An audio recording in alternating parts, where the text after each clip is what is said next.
영상을 클릭해주신 여러분 반갑습니다. 라이언입니다. 모든 사람에게는 거절을 당한 경험이 있습니다.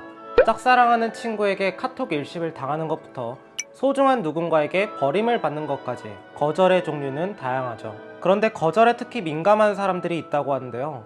이 사람들은 거절당했을 때 상대방에게 화를 내거나 자신에게 문제가 있다고 생각하는 등 다양한 반응을 한다고 합니다. 그래서 오늘은 상대방의 거절에 민감한 사람의 특징과 그 심리적 이유에 대해 소개하려고 합니다.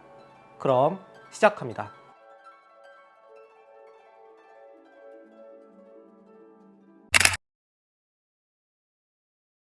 첫째, 과잉 반응입니다. 상대방의 거절에 민감한 사람들은 상대방의 거절에 대한 의미를 심각하게 받아들입니다. 예를 들어 철수가 친구인 영희에게 같이 밥 먹자고 하는 상황이라고 해볼게요. 그런데 영희가 선약이 있어서 밥 약속을 거절하면 철수는 자기랑 같이 밥 먹기 싫어서 그런 거라고 생각하는 거죠. 선약이 있어 거절한 건데 그걸 이해하지 못하고 밥 약속이 아닌 자신이 거절당했다고 생각합니다. 두 번째는 거절당한 일을 계속 곱씹어 보는 것입니다. 심리적 용어로 반추, 즉 부정적 감정을 경험한 뒤에 그것의 원인이나 상황, 그리고 결과에 대해서 반복적으로 생각하는 것을 말하는데요. 철수가 아까 영희에게 밥 먹자고 했는데 거절당했잖아요. 그리고 나서 집에 왔는데 밥 말고 다른 거 먹자고 해야 했나? 진짜 선약이 있어서 거절한 게 맞겠지? 이러면서 거절당했던 그 순간을 계속 되짚어보는 거예요. 이렇게 거절당한 기억을 계속 곱씹을 때 어떤 일이 일어나면요, 우울증을 겪을 수도 있고 심하면 정신질환까지 올 수 있다고 합니다. 안 좋았던 기억을 계속해서 생각하는 것은 버렸던 쓰레기를 다시 집으로 가져오는 것과 같습니다. 이 반추와 관련해서 멘탈케어님이 만드신 영상이 있으니 궁금하신 분은 한번 보시면 좋을 것 같아요. 세 번째는 방어적인 태도입니다.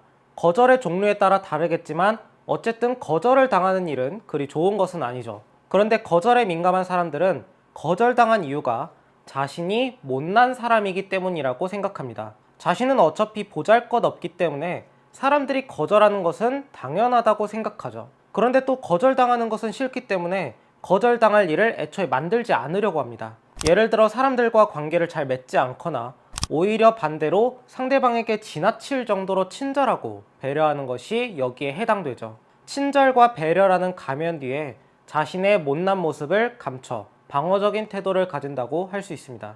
마지막으로 혼자 잘 지내는 사람입니다. 사실 주변을 보면 혼자서도 자기 일 열심히 하고 독립적으로 인생을 사는 분들이 계십니다. 만약 이런 분이시지만 살면서 자신의 인생에 무언가 빠진 듯한 느낌이나 외로움을 느끼고 계신다면 그분은 거절에 민감한 사람이라고 말할 수 있습니다. 이분들은 거절당하지 않기 위해 자기 일에만 몰두하는 경향이 있고요. 또 높은 확률로 자신의 감정을 잘 인식하지 못하는 사람일 수 있습니다. 자신의 감정을 잘 인식하지 못하거나 무시하면 그 감정의 반응이 몸으로 나타나게 되는데요. 이유 없이 불안하거나 답답하고 머리가 아프기도 하죠. 때문에 혼자서는 잘 지내지만 사람들과의 관계 속에서 나도 모르게 스트레스를 받는다면 거절에 민감한 사람이라고 할 수 있습니다. 어떤 분들은 거절당하는 게 뭐 대수냐고 그렇게 생각할 수 있는데요. 제가 어떤 책에서 거절당하는 느낌을 이해하고 싶다면 피부에 화상을 입었다고 상상해보라는 글을 봤어요. 우리가 화상 입으면 참 고통스럽잖아요. 그래서 어떤 거라도 피부에 닿지 않게 항상 신경 쓰고 누군가 건드리려고 하면 화를 내겠죠. 또 화상당했던 순간을 생각하며 내가 왜 그때 뜨거운 차를 먹겠다고 했을까, 이렇게 자책하기도 하고 계속되는 통증에 우울이나 불안도 느낄 것입니다. 이처럼 거절에 민감한 사람들은 자신의 마음에 화상을 입었다고 생각하시면 그분들을 조금이나마 이해할 수 있을 거라 생각이 드네요. 그렇다면 도대체 이분들은 왜 거절에 민감하게 되었을까요? 먼저 진화 심리학적 측면에서 보면 우리 인간은 다른 사람의 거절에 민감하도록 진화되어 왔습니다. 그 오랜 옛날 혼자서 생존하기는 매우 어렵기 때문에 그들은 집단을 형성했는데 만약 그 집단에서 배척당하거나 쫓겨나면 어떻게 될까요? 당연히 생존하지 못하고 죽음을 맞이하게 되겠죠. 그래서 우리는 생존을 위해서 다른 사람들에게 수용되고 한 집단에 소속되기 위해 거절에 민감하도록 진화되어 왔습니다. 이러한 베이스에서 조금 더 현대로 들어오면 어떤 사람들은 거절에 특히 민감하고 어떤 사람들은 괜찮은지가 연구되었는데요. 그중 가장 대표적인 이론이 바로 애착 이론입니다. 이 애착 이론은 인간이 자신 또는 타인과 관계를 맺는 방식이 그 당사자의 생물학적 특성과 어린 시절에 기초한다고 보는데요. 간단하게 구분하면 안정형과 불안정형이 있고, 이 불안정형은 집착형, 무시형, 두려움형으로 나뉘어요. 그런데 이때 이 집착형, 무시형, 두려움형 애착을 가진 사람들이 거절에 특히 민감하다는 것이죠.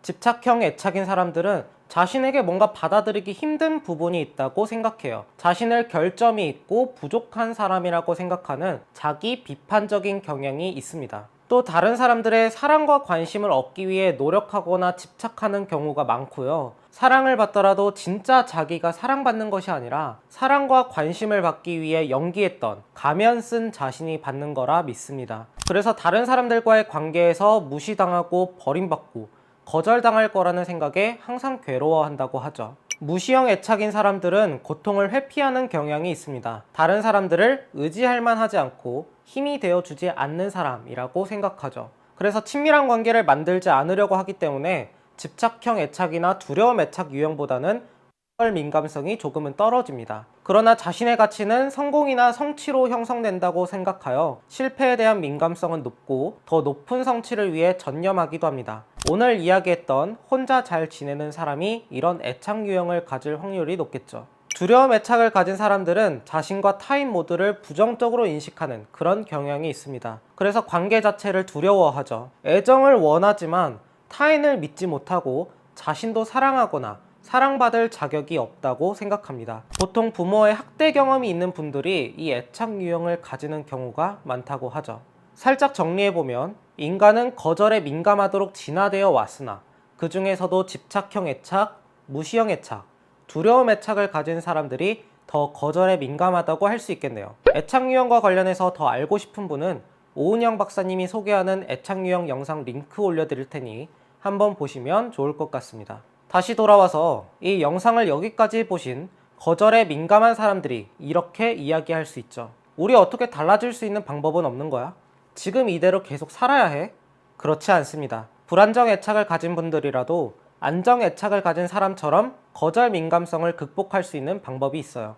안정형 애착을 가진 사람들은 다른 사람들이 자신을 소중하게 여긴다고 생각하기 때문에 거절당하는 느낌이 들더라도 자신이 아닌 그 순간이나 상황이 거절당했다고 생각합니다. 오히려 그럴 수 있다고 생각하며 타인을 수용하고 이해하죠. 또 자신의 감정을 의식하고 인정하며 고통스러운 감정과 상황을 부드럽게 통제합니다. 이렇게 안정형 애착을 가진 사람처럼 될 수 있는 방법에 대해서는 다음 영상으로 말씀드리도록 할게요. 오늘 영상이 도움이 되셨다면 좋아요와 구독 버튼 눌러주시면 정말 감사하겠습니다. 지금까지 여러분의 성장을 돕는 라이언이었습니다. 감사합니다.